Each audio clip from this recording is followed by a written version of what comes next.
ପିତା ରୂପୀ ପୁତ୍ର ବିଜୟ ବଜାରକୁ ଘରକୁ ଫେରିବା ବେଳକୁ ମେଘ ଘୋଟି ଚାରିଦିଗ ଅନ୍ଧାରୁଆ ହୋଇଥାଏ। ସେ ଦେଖିଲା ତା ଘର ଆଗରେ ପିଲାଟିଏ ଠିଆ ହୋଇ ସିଟି ମାରୁଛି। ତାକୁ ଦେଖି ବିଜୟର ଆନନ୍ଦ ହଠାତ୍ ବଢ଼ିଗଲା। ସେ ହେଉଛି ତା ସାଙ୍ଗ ରଙ୍ଗନାଥ। ବିଜୟ ବି ତା ସିଟିର ଉତ୍ତରରେ ସିଟି ବଜାଇବାକୁ ଚେଷ୍ଟା କଲା, କିନ୍ତୁ କୌଣସି ମତେ ତା ଓଠରୁ ସିଟି ବାହାରିଲା ନାହିଁ। ଏଣୁ ସେ ତା ନିଜ ଉପରେ ବହୁତ ରାଗିଗଲା ଆଉ ଚିତ୍କାର କରି ଡାକିଲା, ଆରେ ରଙ୍ଗନାଥ। ଏହା ଶୁଣି ରଙ୍ଗନାଥ ତା ଆଡ଼େ ଅନାଇଲା, କିନ୍ତୁ ତାର ସେ ମୋଟା ନିଶୁଆ ଚନ୍ଦା ଚେହେରା ଭିତରେ ସେ ବା ତା ସାଙ୍ଗକୁ କିପରି ଚିହ୍ନନ୍ତା। ସେ ବରଂ ତା ସାଙ୍ଗର ପିତାକୁ ଦେଖି ଭୀଷଣ ଛାନିଆ ହୋଇଗଲା। ଜୟସିଂହ ତ କେତେଥର ତାଙ୍କ ପୁତ୍ର ବିଜୟକୁ ରଙ୍ଗନାଥ ସହିତ ନ ମିଶିବାକୁ ତାଗିଦ କରିଦେଇଥିଲେ। ମିଶିବା ଯୋଗୁଁ ଥରେ ସେ ବିଜୟକୁ ପିଟିଥିଲେ ବୋଲି ରଙ୍ଗନାଥ ସେ କଥା ଜାଣେ।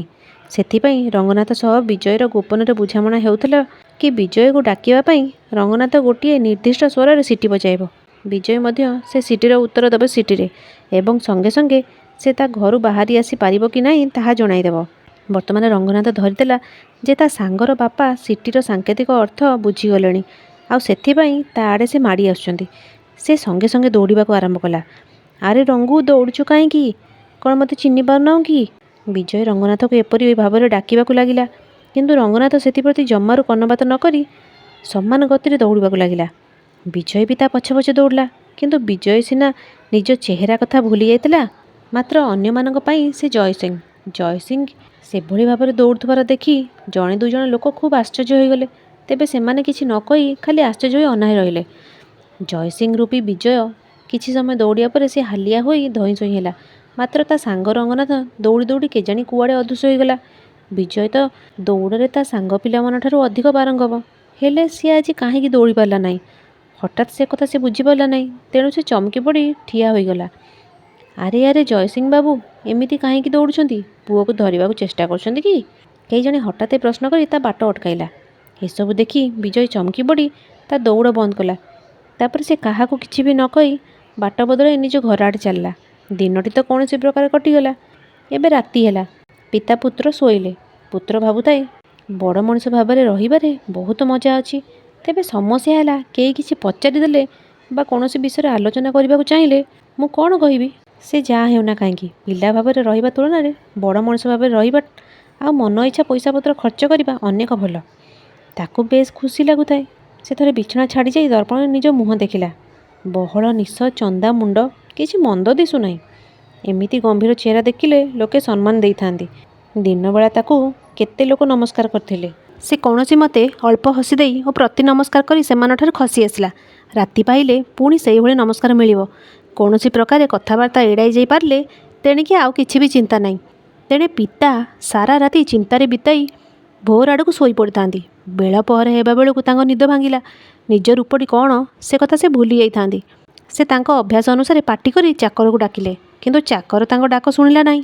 ସେ ରାଗି ଯାଇ ପାଟି କରିବାକୁ ଯାଉଛନ୍ତି, ହଠାତ୍ ପିଲାଟିଏ ଘର ଭିତରକୁ ପଶି ଆସି କହିଲା, ଅଳସୁଆ, ଏତେବେଳେ ଯାଇ ତୋ ନିଦ ଭାଙ୍ଗୁଛି? ତତେ ଟିକେ ଲାଜ ମାଡ଼ୁନାହିଁ? ଚାଲ ଚାଲ ଜଲ୍ଦି ଚାଲ, ସାର୍ ତତେ ଡାକୁଛନ୍ତି। ପିତା ବେଶୀ ପୁତ୍ର ଅନାଇ ରହି ଏସବୁ ମଜା ଦେଖୁଥାଏ। ଜୟସିଂହ ରାଗିଯାଇ ସେ ପିଲାକୁ କହିଲେ, ଚୁପ୍ ବାଳୁଙ୍ଗା, ତୁ କାହା ଘରର ପିଲା କିରେ? ସାର୍ ଯଦି ମୋତେ ଦେଖା କରିବାକୁ ଚାହୁଁଛନ୍ତି ତାଙ୍କୁ ଏଠାକୁ ଆସିବାକୁ କିଏ ମନା କଲା? ପିଲାଟି କହିଲା, କ'ଣ ହେଲା? ମୁଁ କାହା ଘରର ପିଲା ତତେ ପୁଣି ଆଜି ସେ କୈଫତ ଦେବାକୁ ପଡ଼ିବ? କାହିଁକି, ତୁ କ'ଣ ମୋତେ ଚିହ୍ନି ପାରୁନାହୁଁ? ଏତିକି କହି ସେ ଡାକିବାକୁ ଆସିଥିବା ପିଲାଟି ଖପ୍ କିନା ଜୟସିଂହଙ୍କ ହାତକୁ ଧରି ପକାଇ ତାକୁ ମୋଡ଼ିଦେଲା। ଫଳରେ ସେ ଯନ୍ତ୍ରଣାରେ ଚିଲ୍ଲାଇଲା। କୌଣସି ପିଲା ଚାଟଶାଳୀକୁ ନ ଗଲେ ସାର୍ ଏହି ପିଲାକୁ ତାକୁ ଧରି ନେଇଯିବାକୁ ପଠାଇଥାନ୍ତି, କାହିଁକି ନା ଏ ପିଲାଟି ଯେପରି ବଳବାନ ଠିକ୍ ସେହିପରି ଧୂର୍ତ୍ତ ବି। କ୍ରମେ ଜୟସିଂହ ବୁଝିଗଲେ ବର୍ତ୍ତମାନ ସେ ଯେଉଁ ପ୍ରକାର ଚେହେରାରେ ଅଛନ୍ତି ସେଥିରେ ଚାଟଶାଳୀ ନ ଯାଇ ତାଙ୍କ ପକ୍ଷେ ଆଉ କିଛି ବି ଉପାୟ ନାହିଁ। ରାଗ ଓ ଦୁଃଖକୁ ଚାପି ରଖି ଶେଷରେ ସେ ଟଣା ହୋଇ ଚାଲିଲେ। ଚାଟଶାଳୀରେ ସେ ପହଞ୍ଚିବା ମାତ୍ରେ ସାର୍ ଖଣ୍ଡିଏ ଛାଟ ଧରି ତାଙ୍କୁ ପିଟିଗଲେ। ତାପରେ ସେ କହିଲେ, ହଇରେ, ତୋ ବାପା ତ କେଡ଼େ ଭଦ୍ରଲୋକ, ଭଲ ଲୋକ, ହେଲେ ତୁ ଏମିତି କୁଳାଙ୍ଗାର ହୋଇ ଜନ୍ମ ହେଲୁ କିପରି? ଦେଖୁଛି ତୁ ତୋ ବଂଶର ନାଁ ବଦନାମ କରିବୁ। ନା ନା, ତତେ ମଣିଷ ନ କରି ମୁଁ ଛାଡ଼ିବି ନାହିଁ। ସେଥିପାଇଁ ତତେ ଯେତେ ଦଣ୍ଡ ଦେବା ଦରକାର ମୁଁ ତାହା ଅବଶ୍ୟ ଦେବି। କିଛି ସମୟ ପର୍ଯ୍ୟନ୍ତ ପିଲାମାନଙ୍କୁ କିଛି ଗଣିତ ମୁଖସ୍ଥ କରାଇ ସାର୍ କାନ୍ଥକୁ ଆଉଜି ଶୋଇପଡ଼ିଲେ। ଚାହୁଁ ଚାହୁଁ ସେ ଘୁଙ୍ଗୁଡ଼ି ବି ମାରିଲେ। ଗୋଟାଏ ମାଛି ଆସି ତାଙ୍କ ଓଠ ଉପରେ ବସିଲା ଆଉ ବୁଲିଲା। ତଥାପି ତାଙ୍କ ନିଦରେ କୌଣସି ପ୍ରକାର ବି ବ୍ୟାଘାତ ଘଟିଲା ନାହିଁ। ଗୋଟାଏ ପିଲା କହିଲା, ଆରେ ବିଜୟ, ତୋ ପିଠିରେ କେତେ ମୋଟା ଦାଗ ପଡ଼ିଛି, ମୋତେ ଟିକେ ଦେଖାଇଲୁ। ଆଉ ଜଣେ କହିଲା, ଆହା ବିଚରା, ମାତ୍ର ପହର ବେଳ ଯାଇ ଶୋଇ ପଡ଼ିଥିଲା ଯେ ସେଥିପାଇଁ ତାକୁ ପୁଣି ଏତେ ମାଡ଼। ଏସବୁ କଥା ଶୁଣି ସେ ବିଜୟ ରୂପୀ ଜୟସିଂ କିଛି ନ କହି ଧୈର୍ଯ୍ୟ ଧରି ବସି ରହିଲେ। ଜଣେ ପିଲା ତାଙ୍କ କମିଜ ଧରି ଟାଣିଦେଲା, ଆଉ ଜଣେ ତାଙ୍କୁ କୁତୁରୁକାଳିଆ କରି ହସାଇବାକୁ ବି ଚେଷ୍ଟା କଲା। ଜୟସିଂ ଆଉ ଧୈର୍ଯ୍ୟ ଧରି ରହିପାରିଲେ ନାହିଁ। ଶେଷକୁ ସେ ହଠାତ୍ ଗୋଟେ ରଡ଼ି ଛାଡ଼ିଲେ। ଏହି କାରଣରୁ ସେ ପିଲାମାନେ ପ୍ରବଳ ମାତ୍ରାରେ ଡରିଗଲେ।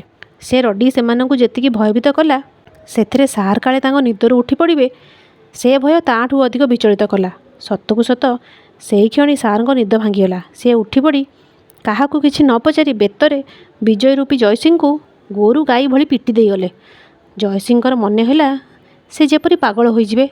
ସେ କିଛି ସମୟ ମାଡ଼ ସହି ତାପରେ ଚିତ୍କାର କରି କହିଲେ, ସାରେ ତମେ ଏଣେ ଘୁଙ୍ଗୁଡ଼ି ମାରି ବେଳ କଟାଇବ, ତେଣେ କିଛି ନ ବୁଝି ନ ସୁଝି ପିଲାଙ୍କୁ ବାଡ଼େଇବ। ତମେ କେଉଁ ପାଠଟା ପଢ଼ାଉଛ? ପିଲାଏ କ'ଣ ତମ ଘୁଙ୍ଗୁଡ଼ି ଶୁଣିବେ ବୋଲି ଆମେ ତମକୁ ଏତେ ଟଙ୍କା ଦେଇ ରଖିଛୁ?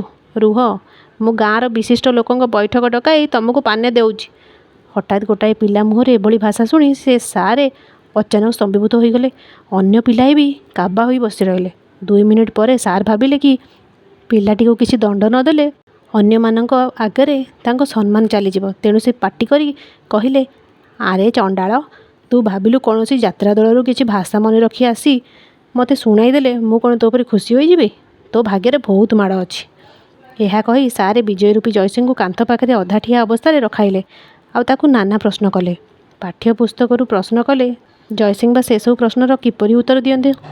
ଜୟସିଂ ଉତ୍ତର ଦେଇ ନ ପାରିବାରୁ ତାଙ୍କ ପିଠିରେ ବେତମାଡ଼ ହୁଏ। କିନ୍ତୁ ସାରେ ଯେତେବେଳେ ମାନସାଙ୍କ ପଚାରିଲେ, ସେତେବେଳେ ଜୟସିଂ ଚଟାପଟ ଉତ୍ତର ଦେବାକୁ ଲାଗିଲେ।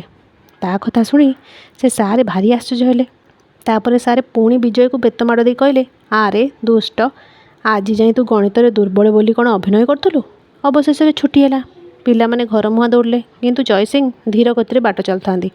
ଜଣେ 2 ଜଣ ପିଲା ତାଙ୍କ ପାଖକୁ ଆସି ତାଙ୍କୁ ପଚାରିଲେ, ବିଜୟ, କଥା କ'ଣ? ଆଜି ତ ତୁ ନୂଆ ମଣିଷ ପରି ଲାଗୁଛୁ। ତୁ ସାର୍ଙ୍କୁ ସେମିତି କଡ଼ା କଥା କହିବାକୁ ସାହସ କେମିତି ପାଇଲୁ? ଜୟସିଂ ସେମାନଙ୍କୁ ରୁକ୍ଷ ଭାବରେ ଉତ୍ତର ଦେଲେ, ଚୁପ୍। ଆହୁରି ପୁଣି ସେ କହିଲେ, ମୁଁ ବିଜୟ ନୁହେଁ। ମୋତେ ବିଜୟ ବିଜୟ ବୋଲି ବାରମ୍ବାର କାହିଁକି ଡାକୁଛ? ପିଲାମାନେ ଏଭଳି ଧମକ ଖାଇ ସେଠାରୁ ପଳାଇଗଲେ। କିନ୍ତୁ ସେମାନେ ବିଜୟ ରୂପୀ ଜୟସିଂ ଆଡ଼େ ବାରମ୍ବାର ଦୃଷ୍ଟିପାତ କରି ଯାଉଥାନ୍ତି। ସେମାନଙ୍କ ବିସ୍ମୟର ସୀମା ନଥାଏ। ଜୟସିଂ ଘର ଆଡ଼େ ଯିବାବେଳେ ଭାବୁଥାନ୍ତି, ଏହା ଭିତରେ ବିଜୟର ଅଭିଜ୍ଞତା କ'ଣ ହୋଇଥିବ? ସେ ନିଶ୍ଚୟ ବହୁତ ହଇରାଣ ହେବଣି। ନିଶ୍ଚୟ ତା ଭିତରେ ସଦ୍ବୁଦ୍ଧି ଉଦୟ ହେବଣି। ତ ଇଏ ଥିଲା ବାପା ଆଉ ପୁଅର ଅଦଳା ବଦଳିର କାହାଣୀ। ସାଙ୍ଗମାନେ, ଯଦି ଆପଣଙ୍କୁ ପସନ୍ଦ ଲାଗିଲା ତାହେଲେ ପ୍ଲିଜ୍ ଲାଇକ୍, ସେୟାର, ସବସ୍କ୍ରାଇବ୍ ନିଶ୍ଚୟ କରିବେ। ଜୟ ଜଗନ୍ନାଥ।